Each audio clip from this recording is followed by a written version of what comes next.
그러니까 우리가 쉽게 말하는 문고리 걸럭이라고 하잖아요. 자주 얼굴을 보는 사람들이 쉽게 말해서 안테나를 잘 세워요. 그래가지고 모든 정보를 수집을 합니다. 그냥들한테 또 알려줘요. 형 지금 뭐 이렇게 돌아가. 또 밖에서 또 쪽지가 들어갈 수도 있습니다. 한남동이라는 저는 워딩이 상당히 의미가 있다. 아니, 왜 이런 얘기가 나왔냐가 더 중요하지 않겠습니까? 그것도 여당 대표 입에서 국적쇄신 그거 총구가 민주당을 향해도 지금 부족한 판에 지금 왜 용산을 향해서 있다라는 것이 그만큼 심각한 저는 방증이라고 봐요. 군자 표변의 원래 말은 군자는 자신의 과오나 허물이 있을 때 바로바로 그 허물을 고칠 수 있는 사람이 진짜 군자다. 대통령이 군자다. 아닌가? 그렇죠.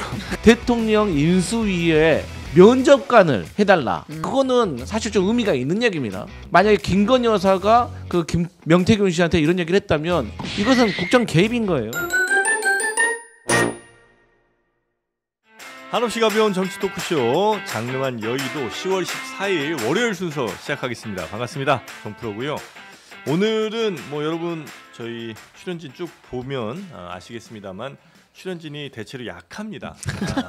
그러나 그만큼 내용으로서 이걸 극복해 보려고 하는데요. 오늘은 김건희 여사와 7인의 사무라이라고도 불리는 그 7명의 한남동 라인 실세로 거론되고 있는 사람들 실명으로 오늘 다 나갈 예정이고요. 그리고 한동훈 공격사주의 배후 몸통으로 지목된 그 사람 본인이 직접 나옵니다. 네, 그래서 오늘 비록 출연진은 조금 약하나 그래도 내용만큼은 매우 탄탄해질 장르만 여의도와 함께 해주시고요. 출연진이 약한 겁니까? 요일이 약한 겁니까 이거? 형 때문에 약한 거 형 때문에. 네. 야 이거 사람 여러 쪽이네. 그 와중에서도 또 누가 더 낫다를 가리고 있는. 죄송합니다. 네. 열심히 하겠습니다. 우리 다음에는 여러분 김대남 좋아요 좀 눌러주세요. 행정관이 나오는 거예요? 김대남 행정관 말고 한 명이 있습니다. 그 뭐죠? 공격사주를 한 사람은 이제 총선 백서 그 내용을 누가 유출했겠습니까? 이상규 위원장. 그 몸통이 이름은 얘기하지 마세요. 어차피 다 모르니까. 몸통이라고만. 오늘 출연진 거기 나와요. 이상규 국민의힘 성북을 당협위원장. 네. 최근에 한번 보고 싶었는데 나가다 인사라도 좀 해야겠네. 자, 월요일 약체 출연진들 소개해드리겠습니다. 국민의힘 정광재 대변인님 어서 오십시오. 그래도 저 약체 타선 중에 이제 7, 8, 9 타선이 있는데 제가 7번이죠. 그렇죠. 제가 7번. 7, 8, 9 중에 내가 7번이다. 7번. 네. 자, 민주당 국민소통위원회 약체라고 하지만 잠재력은 제가 제일 좋죠. 강성필 부위원장님. 네, 잠재력은 제가 제일 좋아요. 한 방 있습니다. 네, 제가 사실 이 좀 출연진들하고 저 케미가 안 맞아요. 제가 케미만 좀 잘 맞는 사람 좀 그래요? 붙여주면 제가 빵빵 터지는 거 아시잖아요. 제가. 알죠. 누가 근데 좀 잘 맞을까요? 혹시 선호하시는 출연진이 있을까요? 일단 아까 금기어된 서정욱. 그 얘기는 그만합시다. 우리 좀 상식적인 사람하고 얘기합시다. 이재명하고 허경영하고 비교한 거고 똑같지 뭐. 자, 일단 대진운이 좀 안 좋으나 그래도 실력은 있다. 자, 그리고 설주한 변호사님. 9번 타자지만 1번 타자가 되고 싶은 9번 타자. 9번 타자가 감독이 제일 고민하는 게 9번 타자예요. 왜요? 8번보단 9번이 나아요. 그래요? 8번보단 9번이 나은데 왜냐면 제가 야구 또 저는 잘 모르니까. 전문가잖아. 그 타선을 짤 때 제일 그럼요. 고민하는 자리가 9번인데 왜냐면 9번은 1번으로 연결되는 데서 아주 중요한 역할을 하는데 8번은 좀 포기한 사람이죠. 손가락 가리키는 사람. 팀 내에서는 어쨌든 팀 내에서는 8번 친다 그러면은 쟤는 그냥 그 자리 하나 매끄러 왔구나. 이게 전국에 지금 저 프로팀 11팀에 지금 8번 타자들 다 있는데 8번 타자들은 다 9번이나 7번이나 가고 싶어한다. 6번으로 가고 싶어하죠. 그러고 보니까 오늘부터가 플레이오프인가요? 아니 어제 했죠. 어제 1차전. 어제 LG가 졌습니다. 오늘 난타전 예상됩니다. 오늘 시작부터 기분 많이 안 좋네요. 그래요? 좋습니다. 8번 타자. 정신 차려야겠네. 네. 자, 그러면 뭐 여러 뉴스들인데 먼저 그 평양에 무인기 좀 떴어요? 이게 근데 지금 우리가 얼마나 더 깊이 있는 얘기를 들을 수 있을지는 모르겠으나 간단하게 뉴스 소개는 하고 가겠습니다. 그 어제 북한이 국경선 8개 포병 여단에 완전 사격 준비 태세를 지시했다라는 보도가 나왔어요. 실제로 이건 굉장히 위중한 상황 아니냐 이런 이야기들이 있는데 그 11일 북한이 우리 무인기가 평양 상공을 침범했다라고 주장을 하면서 사진을 공개했습니다. 그러니까 남에서 무언가가 넘어간 건 맞는 것 같아요. 다시 한번 한국 무인기가 발견되면 끔찍한 참변은 반드시 일어날 것이다. 라고 이야기를 했는데요. 네. 근데 국방부는 이게 우리가 보낸 것이다라는 걸 끝끝내 확인해 주지는 않을 거고 아마 확인해 줄 수 없다라는 이제 공식 입장도 밝혔어요. 네. 다만 국민 안전에 위해를 가한다면 그날이 북한 정권의 종말이 될 것이다라고 이야기를 했고요. 근데 이게 민간 단체에서 날아간 것인가라는 걸 이제 또 확인을 했는데 네. 민간 단체도 우리가 보낸 거는랑은 다르다는 거, 모양이 다르다는 거예요. 예. 누가 보냈는지 지금 알 수 없는 거기 그런 이제 뭐 상황입니다. 흔히 얘기하는 고정익이라고 해서 이렇게 날개가 이렇게 펼쳐져 있는 거, 그거 형태는 민간에서는 아마 보낸 적이 없는 걸로 지금 얘기는 좀 나오고 있는 것 같은데, 보통은 이제 이 프로펠러 같은 거 한 4개, 6개 달린 이런 것들이 이제 보통 우리가 얘기하는 드론인데, 그거는 그렇게 멀리까지 나가지 못하니까. 그건 주파수로 조정을 하기 때문에 네.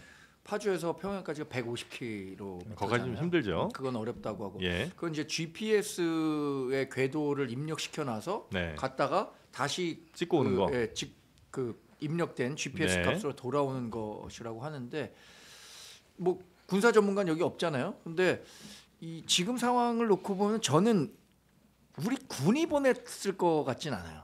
왜냐하면 그래요?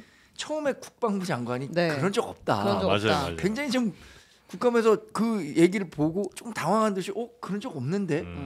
그러니까 제가 이거 정규 방송에서 이렇게 얘기하기 좀 어렵잖아요. 유튜브니까. 네. 제가 생각을 말씀드리는 거야. 그런데 갔네. 뭐 갔다 그래. 그러면 우리가 보낸 것도 아니고 안 보낸 것도 아니다. 이렇게 얘기하는 것이 우리 국방부나 군에 훨씬 더 전략 전술적으로 유리하다라는 판단을 한 게 아닌가 싶어요. 네. 민간에서 이런 걸 보낼 만한, 아니 있나? 국방부 장관이 채통이 없는 거죠. 아니 처음부터 안 보냈으면 안 보냈다고 딱 말하던지. 네. 아니 뭔가 좀 체험이 있고 근엄하고 좀 신뢰감이 있어야지. 안 보냈는데 했다가 나중에 가서 회의하고 와가지고 다시 그 이스라엘처럼 NCND 뭐 그런 얘기하면 누가 믿겠습니까 요즘 세상에.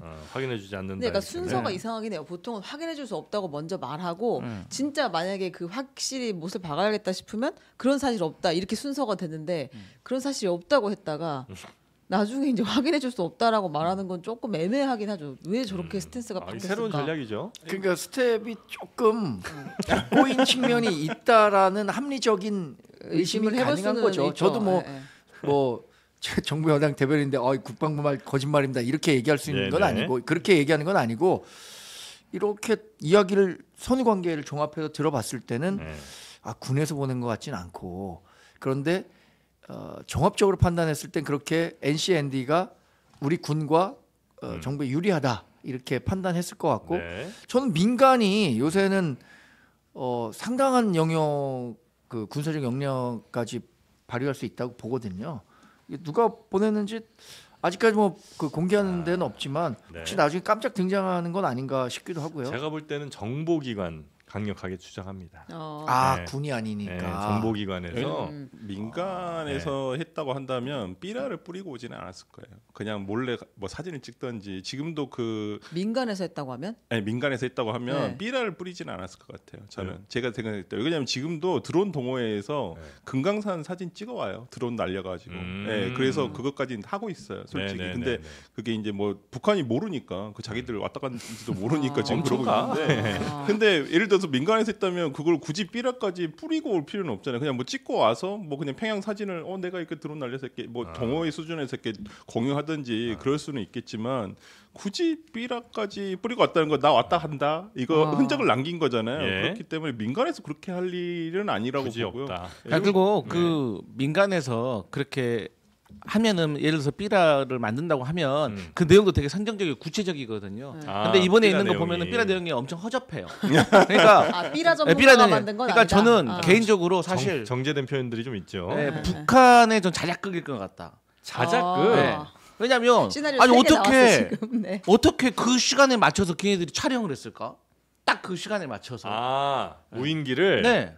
그리고 또 평양은 이 네. 방어 체계가 4단계로 나름대로 체계적으로 있대요. 예. 이제 금강산 같은 경우는 이제 평양과 금강산은 완전히 방어 체계 수준이 달라요. 네. 그런데 그리고 또 이제 이 금강산 촬영만 하게 되면 이 무게감, 그러니까 쉽게 말하면 삐라가 들어가면 이 금액이라든가 기술력이 훨씬 더 들어가야 돼요. 그렇기 때문에 적절치가 않고 네. 저 민간 단체보다 그래서 저는 오히려 북한 자작극인 것 같다.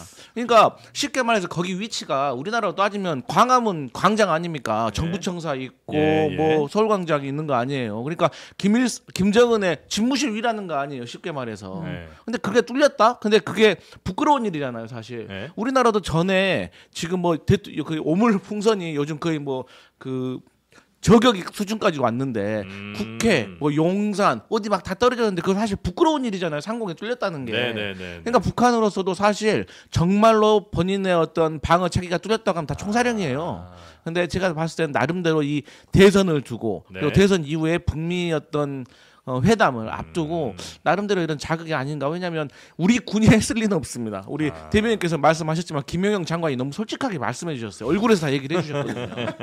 그렇기 때문에 그건 맞지 않고 이제 이런 거 하나 떴단 그 명분으로 뭐 경계 태세도 강화시키고 또 내부 결속시키고 뭐 이런 네. 등등의 목적을 달성하기 위해서 네. 자작극이 저는 개인적으로 그렇게 생각합니다. 시간이 지나서 뭐 밝혀지게 되면 네. 네, 한번 또 알아보죠. 자, 그리고 대통령 지지율이 영 지지부진합니다. 네, 그렇습니다. 리얼미터가 월요일마다 발표를 하잖아요. 예. 에너지경제신문 의뢰로 7일부터 11일까지 18세 이상 유권자 2,009명을 대상으로 실시한 여론조사에 따르면 대통령 국정수행 지지도가 25.8%. 이게 이제 계속해서 그냥 낮은 수치인데 그 중에서도 낮은 수치다.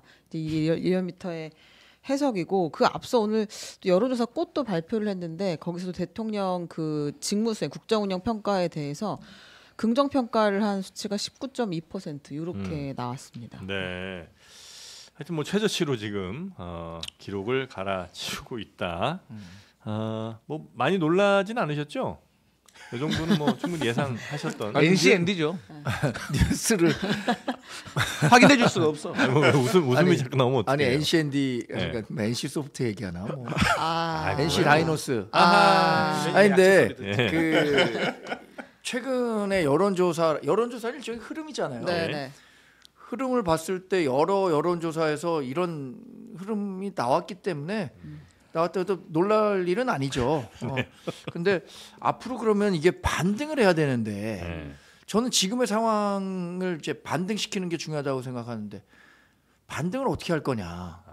이런 어떤 계기를 통해서 반등할 거냐. 모멘텀이 없다. 계기가 지금 나왔습니다. 그런 가운데 이제 한동훈 대표가 김건희 여사의 공개 활동 자제 이야기를 했잖아요. 9일에. 그리고 10일에는 도이치모터스 주가 조작 의혹에 대해서 국민이 납득할 만한 결과를 내놔야 된다라고 얘기를 했고, 이번에는 대통령실에 인적 쇄신이 필요하다는 취지의 이야기를 했어요. 이건 한번 들어보겠습니다. 네. 김 여사에 대한 그런 국민들의 우려와 걱정을 불식시키기 위한 대통령실의 인적 쇄신이 저는 필요하다고 생각합니다. 인적 쇄신 이게 혹시 점점 더 이렇게 높아지고 있는 건가요? 수위가? 그렇게 해석해도 됩니까? 그렇죠. 에스컬레이팅 되고 있는 상황인 것 같고. 처음에는 김 여사 공개 활동을 좀 자제해야 된다. 그다음에 주가 조작 이 조사 의혹에 대해서 국민이 납득할 만한 결과 내놔야 된다. 그다음에는 인적 쇄신해야 된다. 네. 이 정도면 점점 높아지고 있다는 그러니까 말씀이죠. 반등의 계기를 어떻게 마련할 거냐에 대해서 제가 말씀드리려고 했는데 반등의 계기를 참 설명해 주셨네요. 저런 것들 네. 그러니까 저는 대통령의 국정 지지도가 이렇게 낮아진 몇 가지 이유, 가장 큰 이유는 누가 뭐래도 김건희 여사를 둘러싼 리스크일 거예요. 그 다음은 이제 소통하려고 하지 않는다라는 불통 네. 이미지, 이 두 개일 텐데. 이 김건희 여사에 대한 리스크는 지금 도이치모터스 주가 조작과 관련한 것들 이런 걸로 불식시킬 수 있을 것 같고요. 소통이 부족했다는 것은 이제 야당이나 뭐 의료가 단체와의 소통 부족도 문제였지만 여당과의 소통도 좀 제대로 되지 않는다라는 측면이 있었는데 그것도 독대를 통해서 일정 부분 불식시킬 수 있고 여기서 의미 있는 정치적 이벤트나 뭐가 마련된다면 네. 그걸 통해서 좀 그래도 지금보다는 나아지지 않을까 기대를 하고 있습니다. 이 정도는 바닥 아닐까? 네, 바닥 치고 올라갈 수 있다. 바닥 지하실이 있습니다. 근데 저는 그렇습니다. 제 방금 우리 대통령 그 지지율에 대해서 얘기했는데 아니 20점이나 23점 아니 뭐 90점이나 93점 그런 거 평가하는 게 의미 있습니까? 아 지금 평가 의미 크게 없다. 그죠. 아니요. 20점 맞이나 23점이나 다 똑같죠. 만약에 만약에 20점과 60점이 23점은 아니죠. 왜냐하면 뽑은 사람이 48%좀 넘는데 23점이라 그러면 안 되고 뽑았던 사람 중에서 이탈한 사람을 빼고 하면 한 50점 정도 되는 거지. 23점은 너무 낮은 점수죠. 복잡해서 무슨 말인지 모르겠고 하여튼간에 60점이 23점은 아니라 이거지. 적어도 한 50점은 넘는다 이거죠.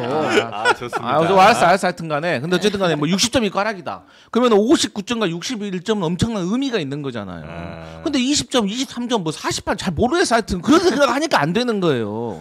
그리고 선거는 진짜 자주 있어야 될 것 같아요. 네. 왜냐하면 한동훈 대표는요 평소에는 안만 안고 있다가 선거만 다가오면 올바른 소리를 가끔 합니다. 그러니까 지난 뭐 총선 때도 질 것 같으니까 김건희 여사 눈높이 맞춰야 된다. 전당대회도 좀 뭐 막 공격받으니까 김건희가 사과해야 된다.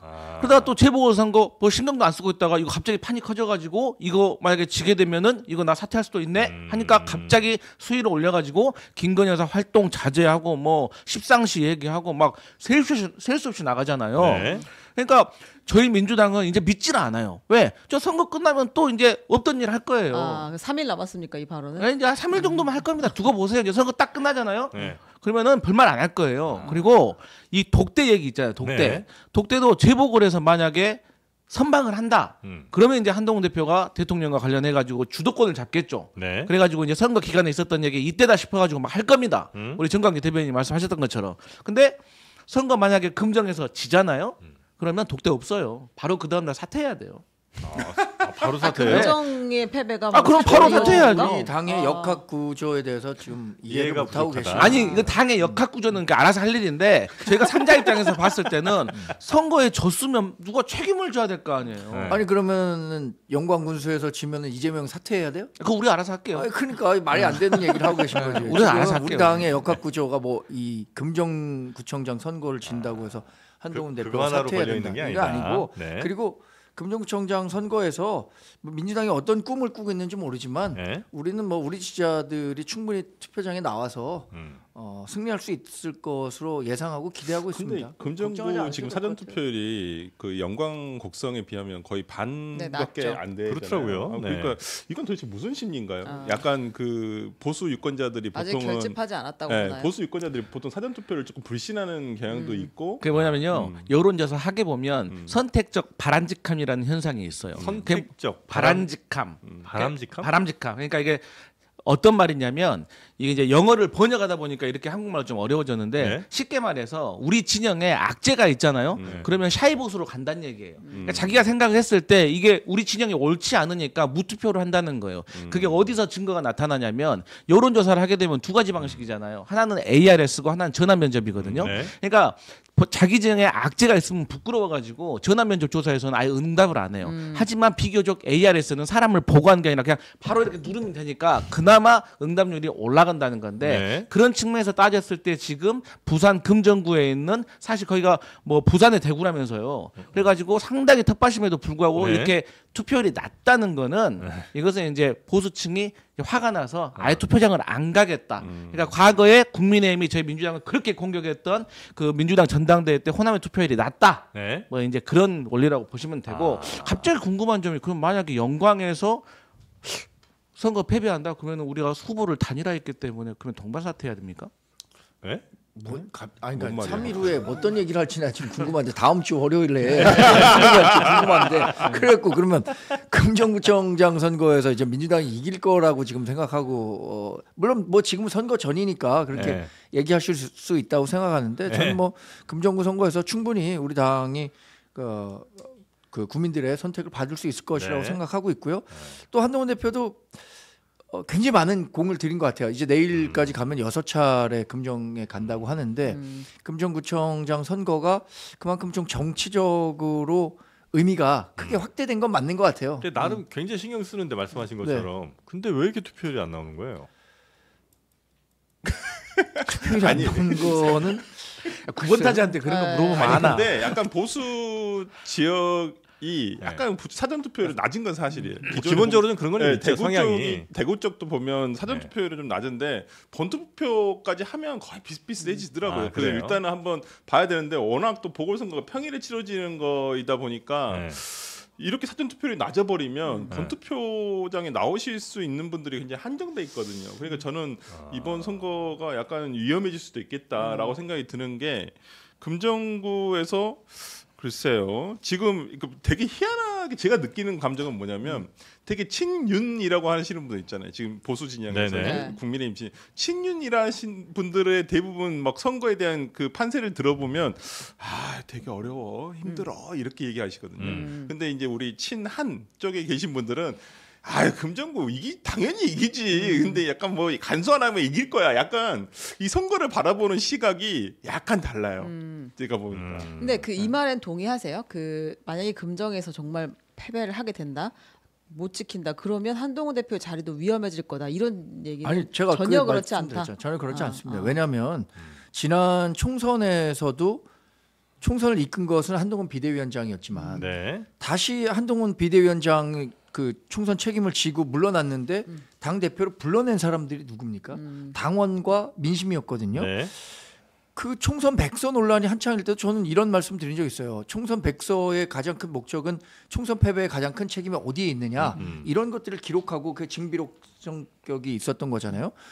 근데 선거 끝난 다음에 여론조사 했었을 때 선거 패배의 가장 큰 책임 어디에 있느냐? 뭐 숫자 지금 제가 다 기억하지는 않지만 대략 뭐 70% 이상은 대통령실에 있었다고 얘기했었던 거 아니에요? 그리고 그런 정서가 있었기 때문에 한동훈 네. 대표가 다시 그 대표 후보로 나왔을 때도 뽑아줬었던 거고. 근데 이 금정 선거가 정말 10,000분의 1의 가능성으로 우리가 아깝게 패배한다라고 했을 때도 네. 그러면 그게 한동훈 대표가 지난 대표된 지 얼마 됐습니까? 한 80일 됐죠. 석달 정도 됐네요. 80일 좀 안 됐거든요. 네. 80일 정도 된 것 같은데 네. 그러면 그 80일 동안 못했기 때문에 우리 그 금정구청장 후보가 떨어졌다 이렇게 생각할 수 있을까요? 상식적으로? 그래서 뭐 한동훈 대표 책임론이 그렇게 막 또 하나 부상한다거나 그러진 않을 것이다. 그 책임론을 물으려면은 지도부의 개편이 필요한데 네. 그때 이준석 대표 때는 최고위원회를 흔들어서 최고위원들이 당무 거부하고 뭐 사퇴하고 하니까 지도부가 자연스럽게 붕괴되는 그런 과정. 그게 통상적인 경우죠. 근데 지난번 당대표 선거 때 이른바 팀 한동훈이라는 이 지도부가 구성되면서 지도부를 와해시킬 수 있는 물리적인 방법도 없거든요.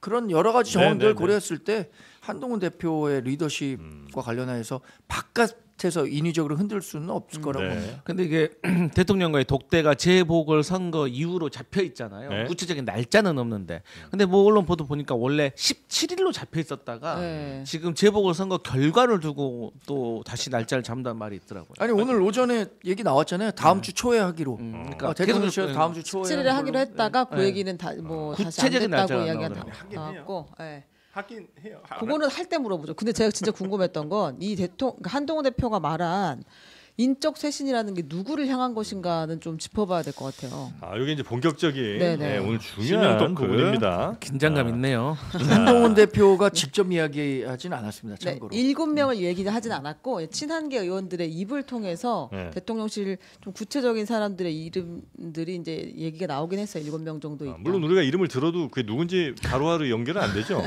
네, 좀 얼굴을 저희가 조만간 띄워드릴까 싶은데 아무튼 아직 뭐 우리가 네. 공개하진 않은 상황이니까 7명은 근데 뭐 거론이 여기저기서 좀 되는 것 같은데요. 조합해 보면 네. 이제 5상시가 있고 7상시가 있고 10상시가 있는 것 같아요. 지금 이제 말하는 사람에 따라서 근데 이제 뭐 정광재 대변인 제일 잘 아실 거니까. 5명, 7명, 10명 정도 네, 거론이 거기에 되고 이제 있다. 사람마다 마음속에 그게 좀 달라요. 측근들이. 그것도 재밌네요. 네. 네. 거론이 지난번에 김대남 행정관이 얘기했던 4명이 여기에 네. 겹치는 사람도 있고 또 안 겹치는 사람도 네. 있거든요. 그래요? 네, 네.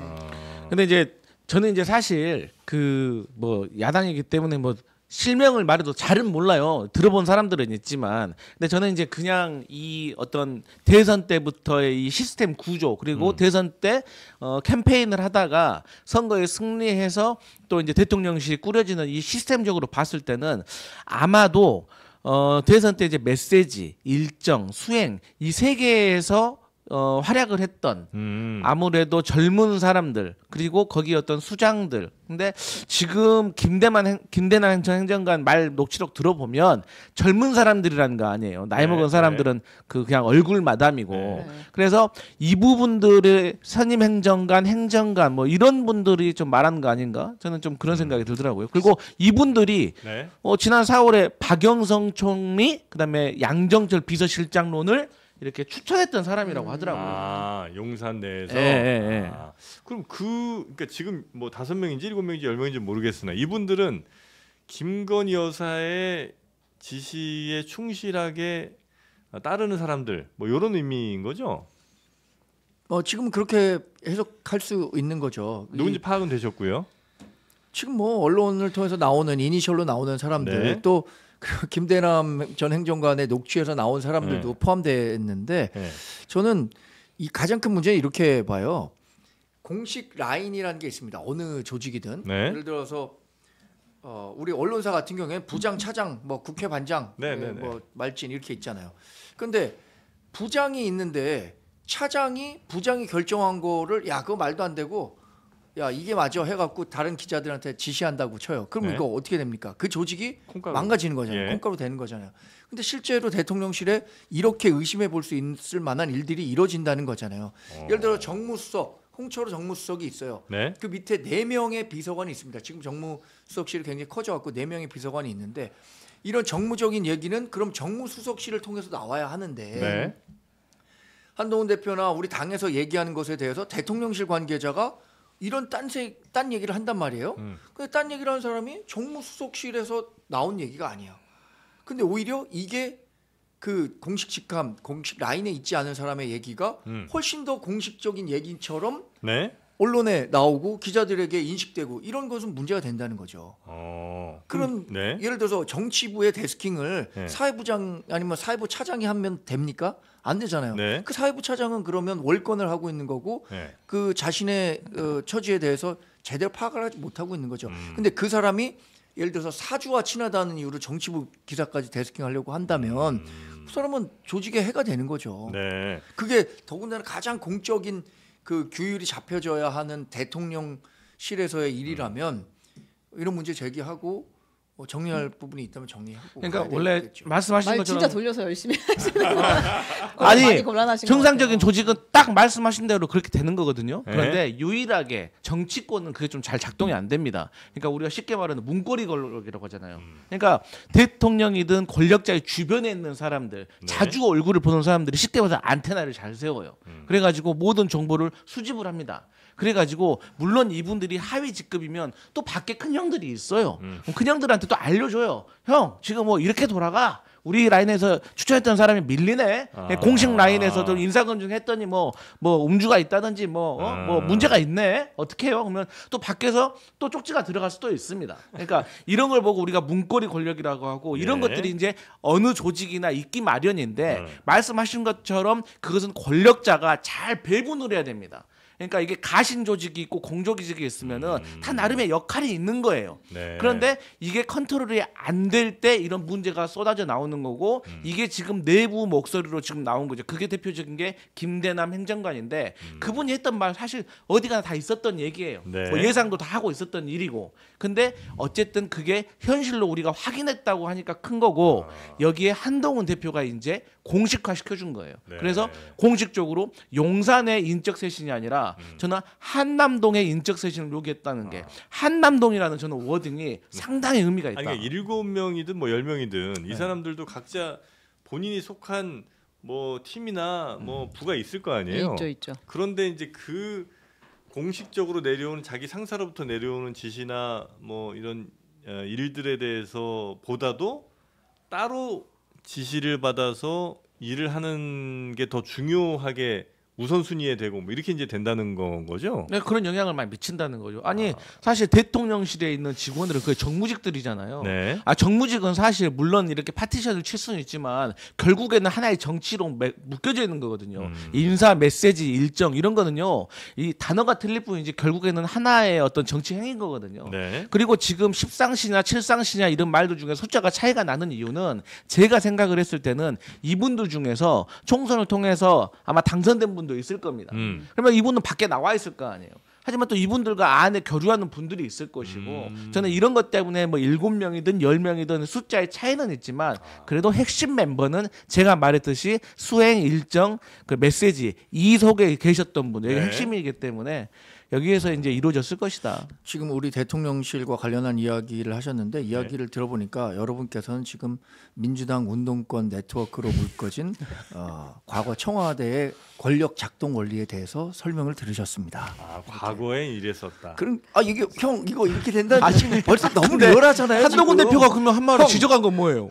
아니 그러니까 우리 네. 당에 대해서 지금 우리 당과 대통령실에서 대해서 얘기하신 부분도 네. 일견 뭐 동의하는 부분이 있는데 네. 워낙 디테일하게 묘사했던 부분은 그거는 디테일한 이제 설명은 지난 정부 지난 정부 그 운동권 또 설명을 서로 잘도 뭐라고 이 전대협 한총련 출신들끼리 형 이거 안 되겠는데 또 전적으로 그런 식으로. 탓하기 진짜. 아유. 아니 근데 정말. 지금 이 문제에서 왜 이런 얘기가 나왔냐가 더 중요하지 않겠습니까? 그것도 여당 대표 입에서 어떤 인적 쇄신 그것도 뭐 지금 어찌 보면 총구가 민주당을 향해도 지금 부족한 판에 어찌 보면 용산을 향해서 있다라는 것이 그만큼 심각하다는 저는 방증이라고 봐요. 그러니까 본인 지금 한동훈 대표가 생각하기에도 야 이대로 가다가 진짜 공멸하겠다. 그리고 임기도 다 못 채울 수도 있겠다 대통령이 이런 우려가 나왔기 때문에 저는 여당 대표 입에서 어떤 그 한남동이라든지 용산의 어떤 인적 쇄신이라는 얘기를 이거 꺼내기 쉽지 않습니다. 네. 그리고 이제까지 어떤 여당 대표가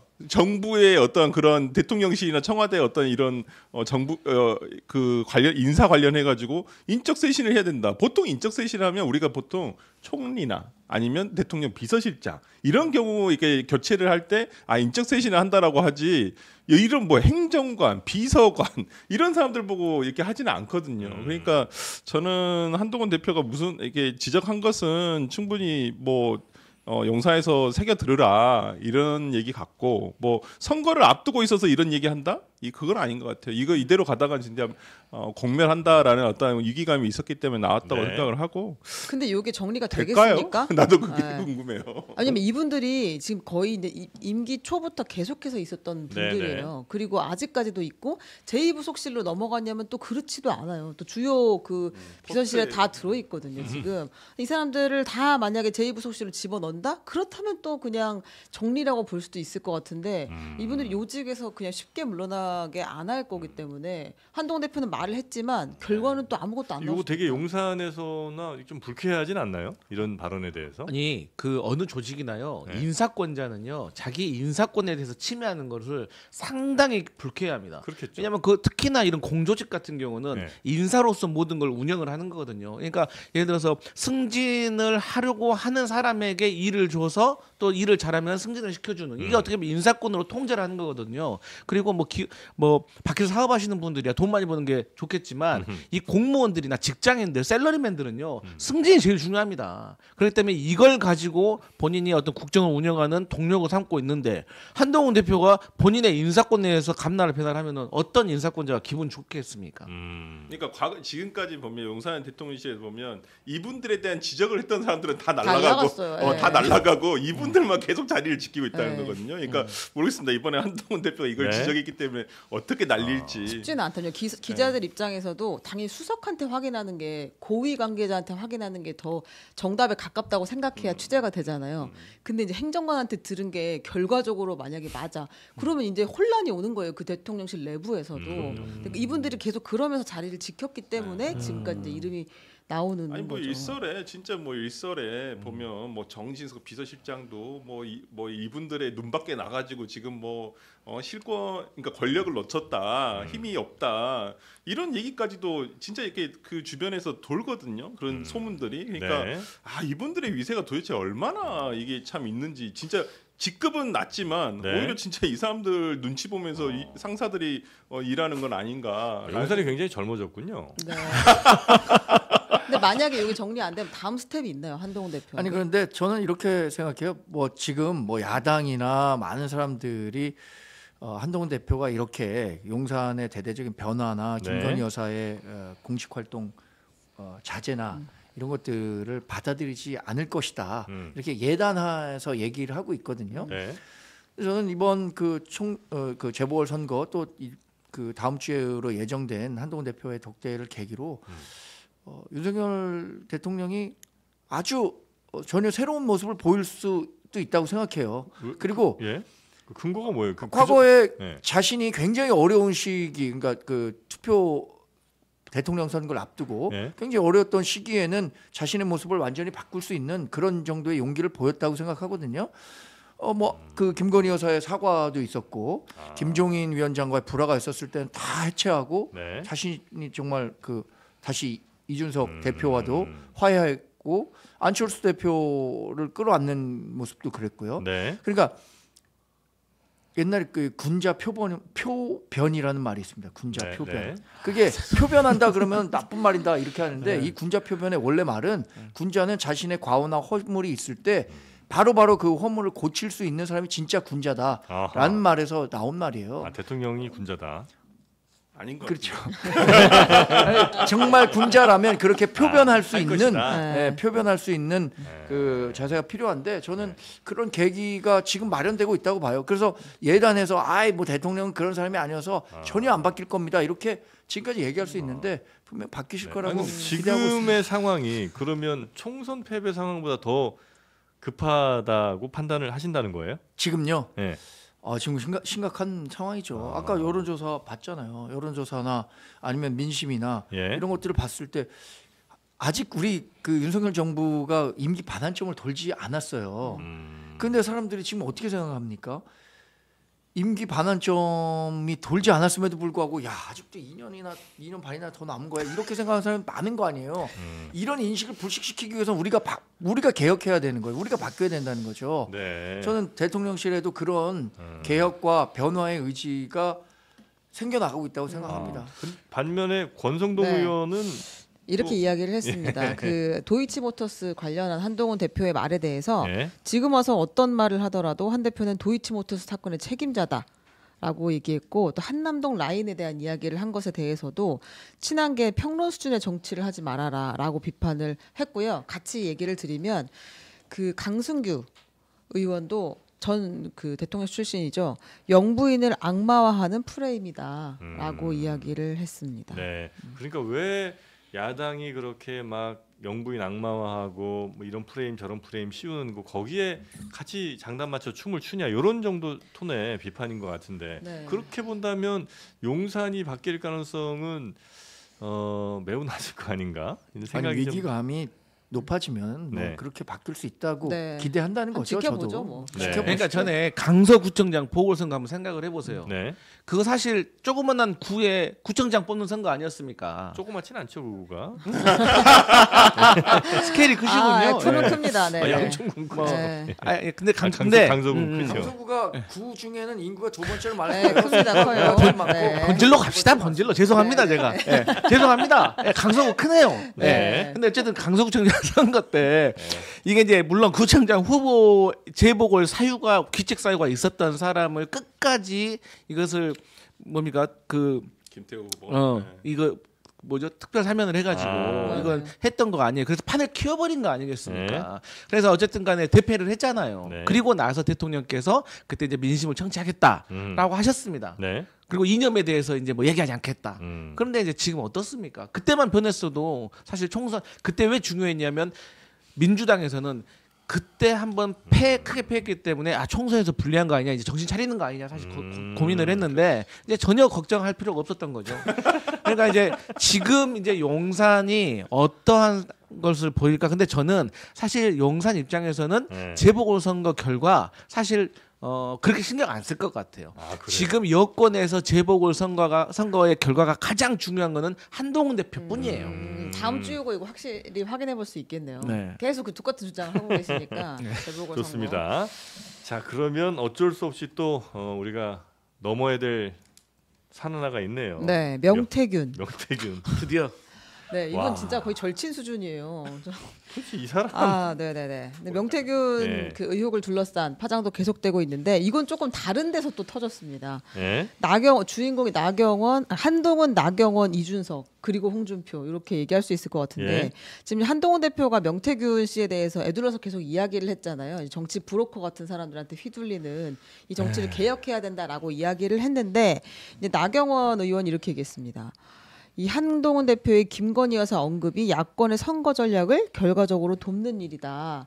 자해하지 말아라. 그러니까 그 큰 취지는 뭐냐면 우리가 지금 재보선을 남기고 야당이랑 지금 싸워야 되는데 김건희 여사 특검 얘기해. 그다음에 뭐 대통령 심판론 이야기해. 그러면서 이 명태균까지 끌어들여가지고 이야기를 해. 이거는 지금 별로 방향성이 옳지 못하다 이런 취지였던 것 같아요. 야당만 도와주는 일이다. 네. 근데 여기에다가 이준석 의원이 또 이제 참전을 합니다. 예. 그 명태균 의혹에 대해서 나경원 의원이 했던 발언을 들면서 3년간 꽁에 있다가 부정선거론을 불지펴놓고 이 제3자적으로 조언을 하다니 진짜 다중인격이다.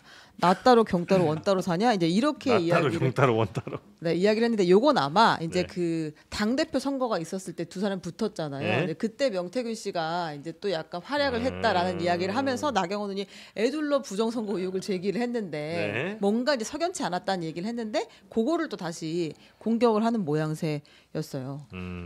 나경원 의원님이 정말 뒤끝 장렬이시네요. 제가 봤을 때는. 그런가요? 그러니까 3년 전에 그 당대표 선거 가지고도 지금 계속 이준석 대표에게 뭐 딴지 아닌 딴지를 걸고 있는데 그냥 당시에 뭐 이게 여론 조사 하나로 뭐 저는 바뀌었다고 생각하지는 않아요. 당시 생각을 해보면 우리가 다들 놀랬잖아요. 30대 어떤 이준석이라는 정치인이 원래 이준석 대표가 당시에 그 당대표 선거를 나갈 때 방송에서 뭐라 그랬냐면 나는 웅이형, 김웅 의원이 그때 당대표 나가면 나는 웅이형 도와주러 나가요 라고 얘기했었어요. 근데 나가면서 어떤 이준석 대표가 보여준 참신함이라든지 이런 것 때문에 그때 분위기가 확 이랬던 것이지 나경원 의원이 얘기하듯이 무슨 선거 뭐 여론조사 이런 것으로 기세가 뭐 자기가 당했다라고 얘기하는 것이 글쎄요. 저는 이 부분에 대해서 나경원 의원이 계속 언급하는 것 자체가 스스로 정말 이제는 작은 정치인이 돼가시는 것 같아요. 큰 정치인에서 이제는 서울시장도 못 하실 것 같은데. 제가 그러니까 생각에는. 나경원 의원이 그런 이제 전화기 꺼두시고요. 얘기를 하려면 객관적인 증거를 가지고 얘기해야지 이게 주목을 받는데 일단 이제 뭐 한풀이식으로 얘기하시니까 근데 이제 이분이 상황은 전 심정적으로는 이해가 가요. 네. 왜냐하면 어쨌든 본인이 1등 하고 있었는데 갑자기 5월 뭐 20년입니까? 21년 5월에 22일 날 갑자기 그 이준석이 본인을 앞서는 선거가 발표가 되면서부터 여론조사가. 본인은 그때부터 처지기 시작을 했고 제가 그때 또 기사를 보니까 5월 24일 날 그러니까 그 여론조사가 있고 난 며칠도 안 돼서 오세훈 서울시장이 유쾌한 반란이다라고 하면서 이준석을 지지하기 시작합니다. 네. 근데 그 전에 앞단에 있었던 내용이 우리 설 변호사님이 말씀하셨던 것처럼 김웅 의원 초선에 참신한 김웅 의원이 치고 나가는 거였고 이준석 당시 후보는 김웅 조금 페이스메이커 뭐 이런 느낌이었는데 이제 결과적으로는 어쨌든 이준석 대표가 됐죠. 근데 네. 어쨌든 다시 말씀드리지만 거기에 대해서 좀 음모론 제시하려면 증거가 있어야 되고 거기에 대해서 명태균 씨가 오늘 아침에 이런 말을 하셨더라고요. 나경원 그분은 수치에 매우 약하다. 그러니까 뭐 여러 가지 무슨 뭐 경부고속도로 뭐 지하화라든지 기간 예산 그런 거 물어보면 대답 못할 것이다. 이런 얘기를 또 조은희 당시 뭐 후보한테 뭐 이렇게 팁으로도 주고 네. 했다는 말까지 해서 여러 명이 고립되어 있는 것 같아요. 이 얘기도 지금은. 했어요. 명태균 씨가 나경원 대표님 지난 2021년 서울시장 재보궐선거와 전당대회에서 왜 패했는지 지난번 두 번째 만남에서 말씀을 올렸습니다. 이렇게 이야기를 또 했습니다. 네. 명태균 씨가 뭐 워낙 이 얘기 저 얘기를 많이 해갖고 정리는 잘 안 되는데 네. 그래도 주요한 말들이 좀 몇 개 있잖아요. 특히나 그 안철수 오세훈 단일화 네. 그것도 자기가 뭐 꽤 역할을 한 것처럼 네, 이렇게 역할을 얘기 좀- 했다. 네. 그리고 실제로 이제 오세훈 그 서울시장이 울었다는 이야기를 했었잖아요. 근데 이제 오세훈 시장 측에서 울지 않았다는 반박을 내지 않았어요. 아니, 그러니까 이거 웃자고 한 얘기 아니라 실제로 울지 않았다는 맞아요. 얘기는 하지 않았고 그리고 제가 그 당시에 거기 있던 분한테 얘기를 들어보니까 진짜 진짜 그랬다는 거예요, 진짜로. 울먹울먹했다는 되게 겁니까? 막 바들바들 떨면서 그때 이제 울먹울먹 했었다 실제. 이제 그런 이야기도 있었는데 아무튼 뭐 그게 뭐 중요한 건 아니고. 아니, 왜 울어요? 아니, 그 자세한 감동적이었나? 얘기는 네, 뭐 너무 뭐 감동적이었겠죠. 네. 야, 그러니까 명태균 씨가 그 정도로 사람을 설복시킬 수 있는 능력이 있다는 거예요? 아까 본인 때문에 울었다는 취지는 아니었었는데 아무튼 어떤 얘기를 지금 했냐면 명태균 씨가 이제 2020 자기가 오세훈 안철수 단일화의 역할을 했다, 주요 역할을 했다라고 주장을 한 거예요. 그러니까 2021년 3월 4일 국민의힘 당내 경선이 끝나고 김종인 위원장을 만났대요. 네. 김종인 위원장이 불러다가 미션을 줬는데 국민의힘 후보가 서울시장이 되어야 한다.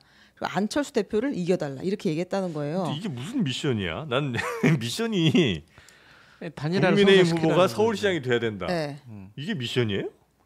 미션일 수 있나 이게? 아 그러니까 이제 우리 후보가 이겨야 된다는 얘기 아니에요? 그렇게 그러니까, 만들도록 이제 전략을 짜와라 이런 취지였던 그러기 위해서 이제 것 같아요. 안철수하고 단일화가 필요한데 네. 그 단일화를 하는 과정에서 국민의힘 후보인 오세훈 후보가 이제 후보가 돼야 된다. 이제 그렇죠. 그런 거죠. 오세훈을 통한 단일화가 있어야 된다는 걸 의미하는 거죠.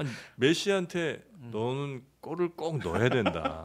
우리가 이겨야 된다. 네. 이 얘기하는 거랑 똑같은 거 아니에요? 아 근데 이 사람은 메시가 아니잖아요. 그 되게 해라 이거잖아요. 네네네. 지금 에이전트한테. 근데 그때 네. 그때 당시의 정황을 보면은 김종인 위원장이 던진 메시지는 굉장히 명확했어요. 네.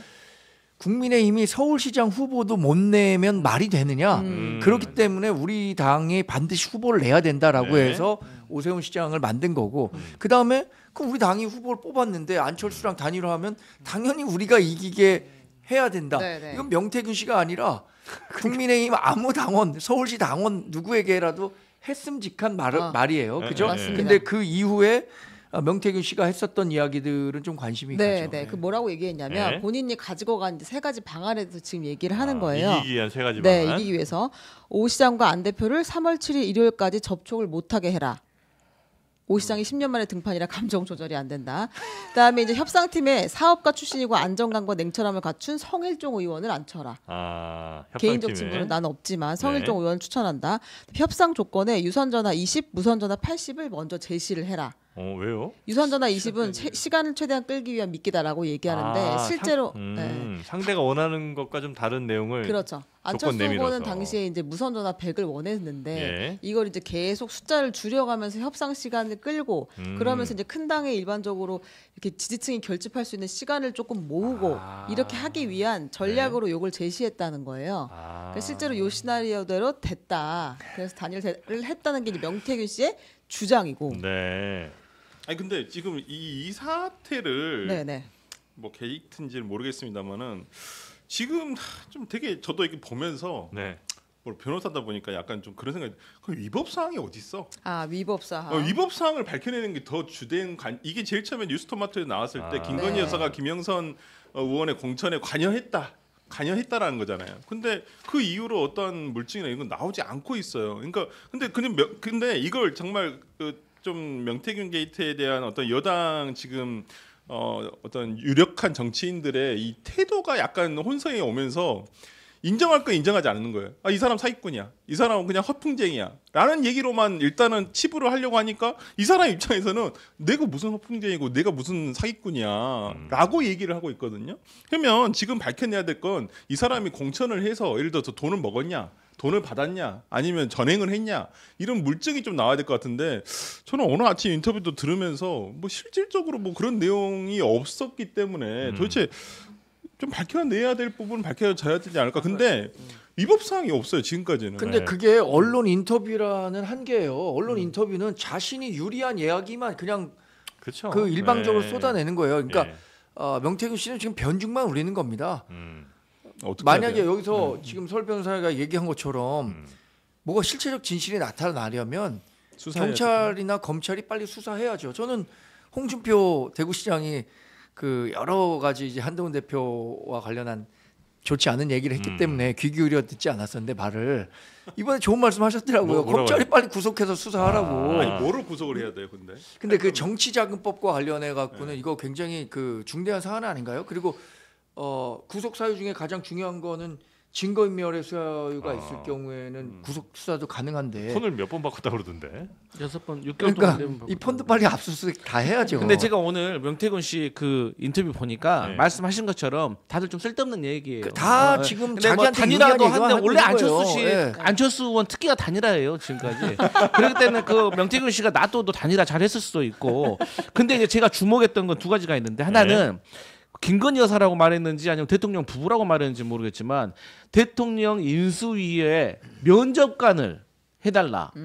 그 얘기 그거는 사실 좀 의미가 있는 얘기입니다. 그러니까 만약에 김건희 여사가 그 명태균 씨한테 이런 얘기를 했다면 이것은 국정 개입인 거예요.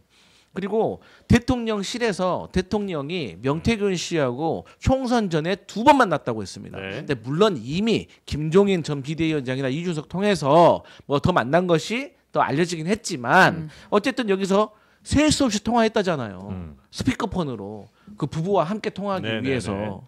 그러니까 또 56만 명의 당원 유출 여기에 대해서 해명을 또 했습니다. 그러니까 홍준표 캠프에서 본인에게 뭐 여론조사를 의뢰해서 자기는 미래한국연구원과 이미 이제 5년 전에 선전해서 관계가 없는데 그냥 소개를 시켜줬다. 그러니까 이 그 56만 명부 유출과 관련해서는 본인이 좀 빠진 거죠. 그래서 어쨌든 이 많은 얘기를 하긴 했지만 뭐 사실 뭐 단일화 개입하는 거 할 수 있는 거죠. 뭐 단일화하는데 뭐 자격증 있습니까? 그리고 뭐 윤석열 뭐 후보 입당하는 거 뭐 날짜 뭐 그럴 수도 있는 거죠. 그러니까 여러 가지 선거가 종합예술 아니겠습니까? 네. 그렇기 때문에 여러 가지 요소가 있으니까 이건 사실 겉보기 화려하지만 알맹이는 우리 설 변호사님 말씀하신 것처럼 위법성이 거의 이제 상관이 없는 그러니까 것들. 이 사람 얘기는 위법성 없을 법한 얘기는 엄청 부풀려서 얘기하고 네. 위법성이 혹시라도 걱정되거나 좀 가능성이 있는 그러더라고요. 그런 것들은 얘기를 안 하거나 아니면 증거를 없애거나 이런 거 같아요. 그러니까 허위사실 유포에 초점도 하나 있습니다. 이승엽 선수가 연봉이 60억이어도 그 타격 코치는 연봉이 1억이 안 된다. 확인된 겁니까?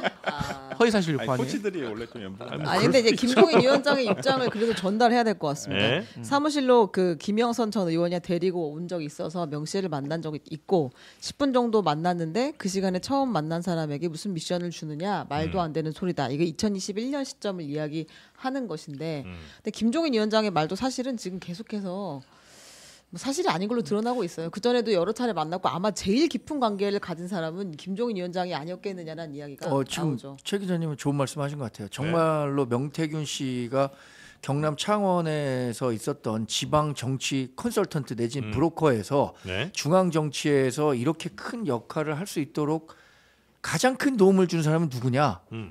생각해 볼 수 있을 거잖아요. 첫 번째는 김영선 전 의원이 그렇죠. 해준 거죠. 네. 왜냐면 그분을 지금 여러 정황상 봤을 때 윤석열 대통령에게 처음 소개시켜 준 사람도 윤 대통령은 자신이 처음 만난 게 김영선 전 의원과 아니라고 하지만 정황상 봤을 때는 김영선 전 의원이 가장 먼저 소개시켜 줬을 거예요.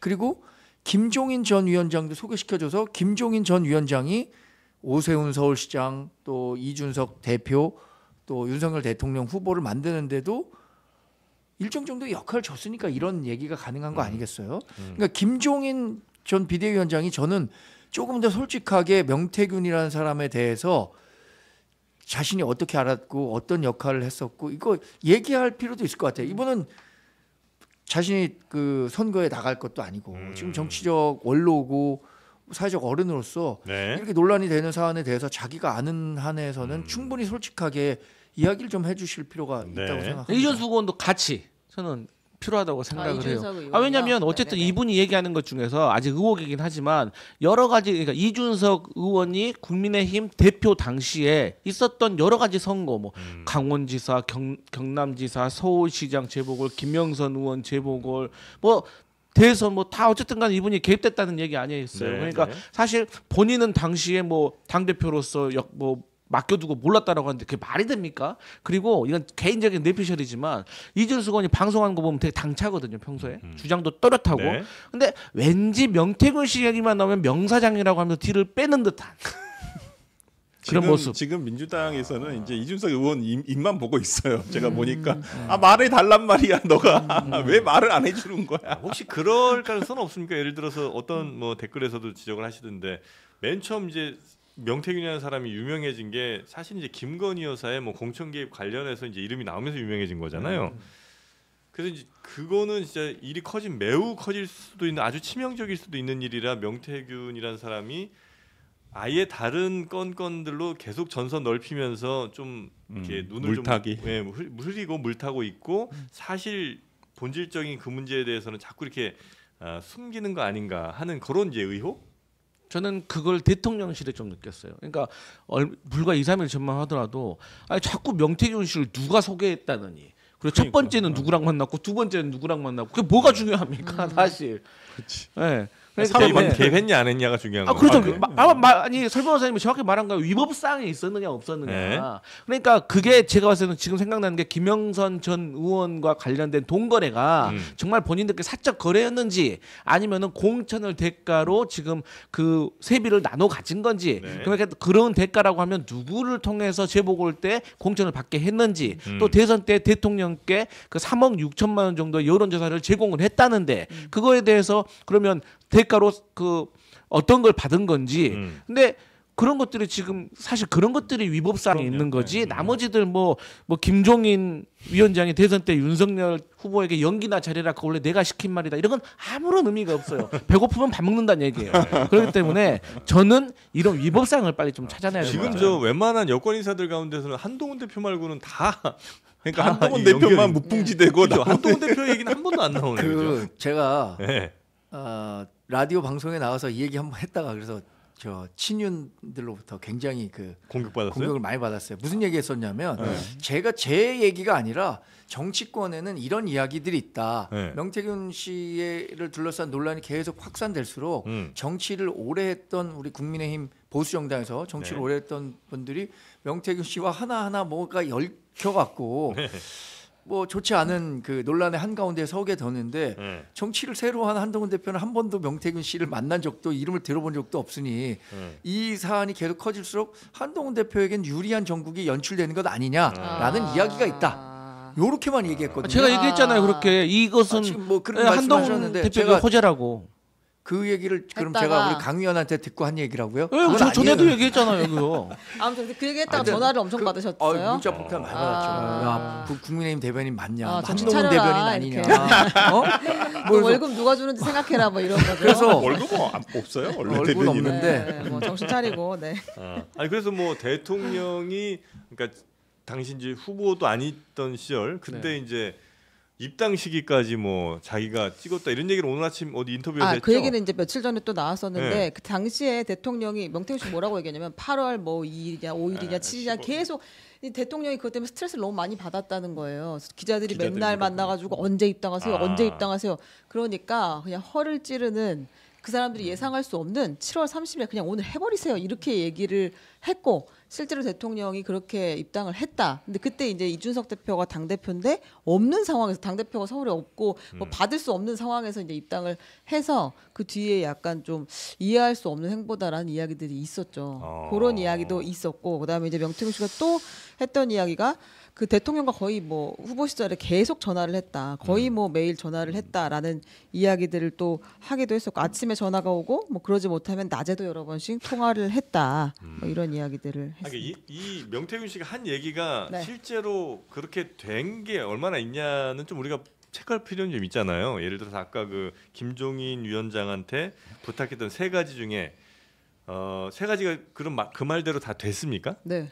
그러니까 그래? 근데 이런 거죠. 지금 명태균 씨가 하는 건 과거 시점의 이야기를 지금 하는 거잖아요. 그러니까 된 것만 가지고 본인이 그럴 이제 수도 재구성했을 있죠. 네, 수도 그렇죠. 있기 때문에 그 진실 여부는 우리 정확히 알 수는 없고 네. 그리고 이제 김종인 위원장 입장에서도 명태균 씨의 조언을 받고 여론조사를 시키면서 또 다른 사람의 조언도 받고 시켰을 수 있고 본인이 이제 전략을 짰을 수도 있기 때문에 그걸 다 뭐 이렇게 맞다 안 맞다 얘기할 수는 없을 것 같은데 다만 거의 모든 행사장에 포레스트 검프처럼 명태균이 있었다 이제 이런 거는 지금 우리가 볼 수 있긴 근데 하죠. 제 민주당으로서는 명태균 씨한테 좀 부탁드리고 싶은 게 네. 이런 설화에 대해서는 한 서너 가지만 말씀하셔야지 맞아, 우리도 너무- 거기에 대해서 뭔가 정황에도 이거 들어맞는 거 아니야? 결과적으로 하겠는데 오늘 아침 한 13가지 말씀하셔가지고 이게 과로사하겠어요. 네. 너무 많아요. 그리고 진짜. 이분이 참 이 그 어떤 예를 듣는 게 상당히 기분이 나쁩니다. 듣는 사람으로 하여금 저는 상관없죠. 밖에 묶어놓은 개가 방 안에 있는 애완견을 알겠나?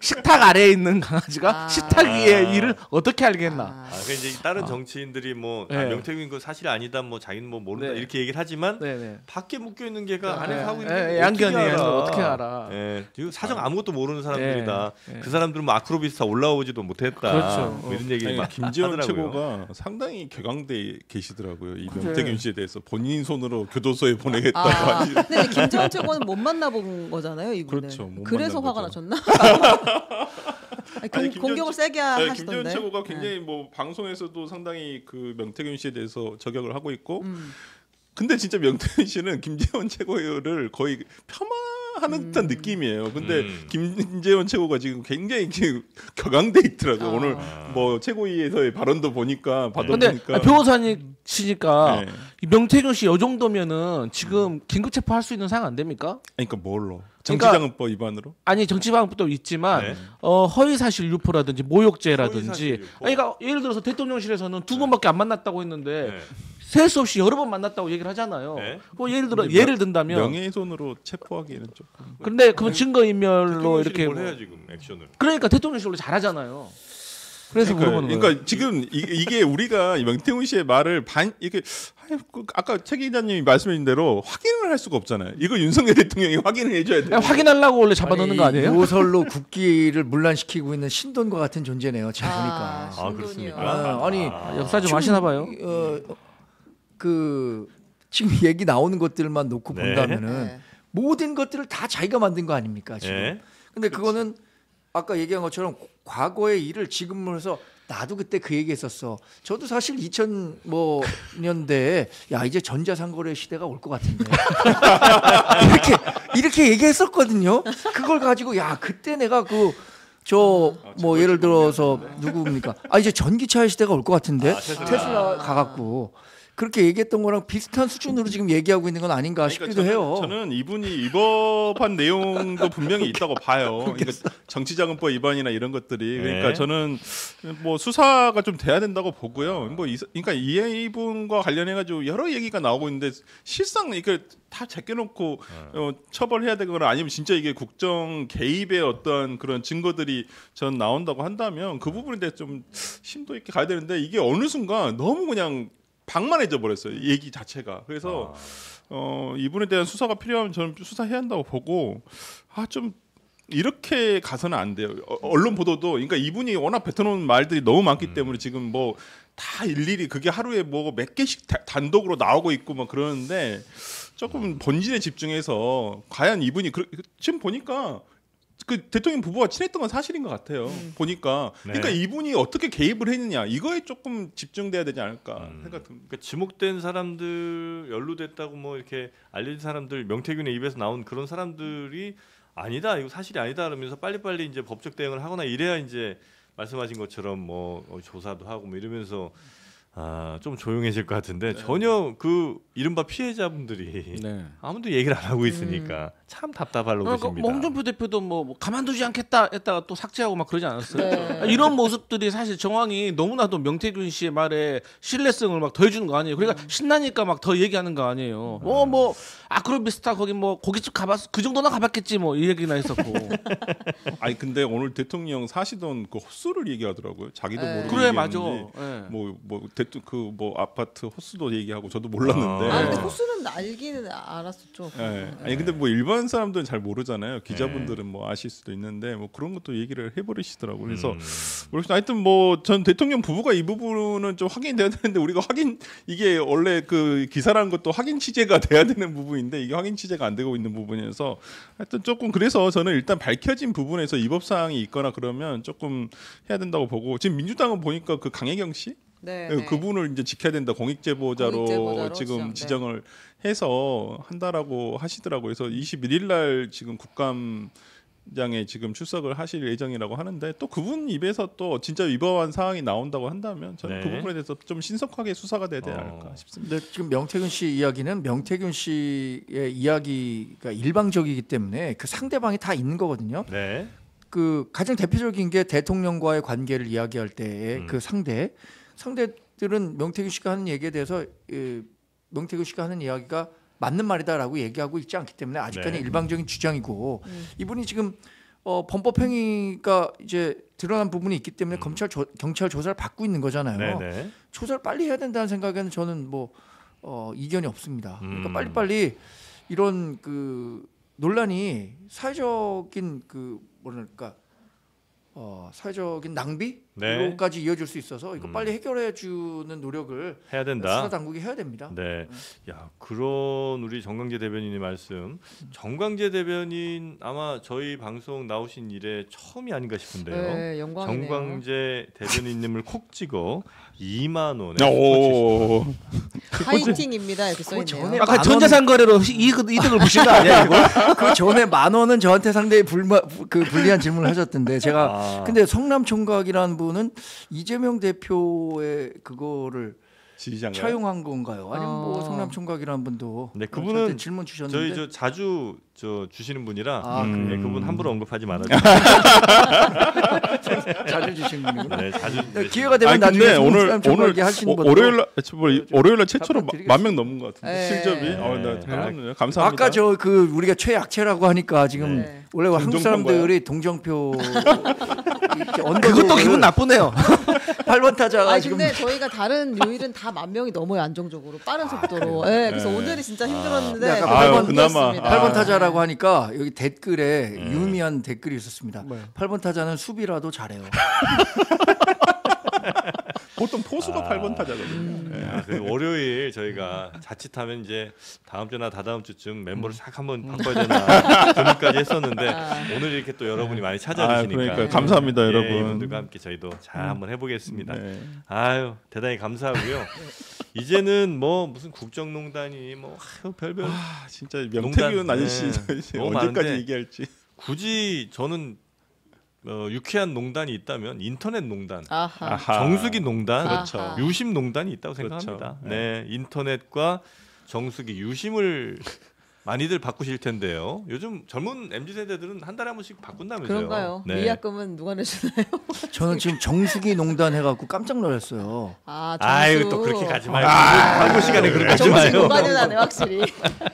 아니 명태균 씨도 끈질기다 끈질겨. 아니 정말 9번 타자 끈질기다. 아니 명태균 씨가 이렇게 핸드폰을 자주 바꾸신다는데. 아, 맞아. 명태균 씨처럼. 그렇게 자주 바꾸시는 거. 그러니까 인터넷 비교원에서 네. 꼭 그러네. 바꾸주셨으면 좋겠다. 네, 그냥. 유심 바꾸실 때 네, 최대 30만 원, 정수기 30만 원, 그다음에 인터넷은 48만 원, 총 108만 원의 혜택이 여러분께 돌아갈 수 있습니다. 그냥 바꿔도 되지만 굳이 그럴 필요 없죠. 이렇게 준다는데 그럼요. 이왕이면 전화해서 문의해 보시고 결정하시기 바라겠습니다. 1670-2571 정광재 대변인님 뭐라고요? 1670 2571 라라님 한 거에 네. 좋아요 한번 누르느냐. 라라님이 지금 해주셨는데 그거 누르고 있는 사이에 질문을 해주셨어요. 죄송합니다. 너무하시네. 다시 한번 해주세요. 네, 가벼운 1670-2571입니다. 1670에 2571번 여러분 잘 부탁드립니다. 네, 고맙습니다. 아이고야. 자, 잠시 후에는 저희 공격사주의 몸통 배후로 지목되고 있는 그분이 직접 현장에 나옵니다. 많이들 시청해 주시고요. 오늘 함께해 주신 세 분 대단히 감사하고 다음 주 월요일에도 10,000명 이상 꼭 부탁드리겠습니다. 고맙습니다. 감사합니다. 감사합니다.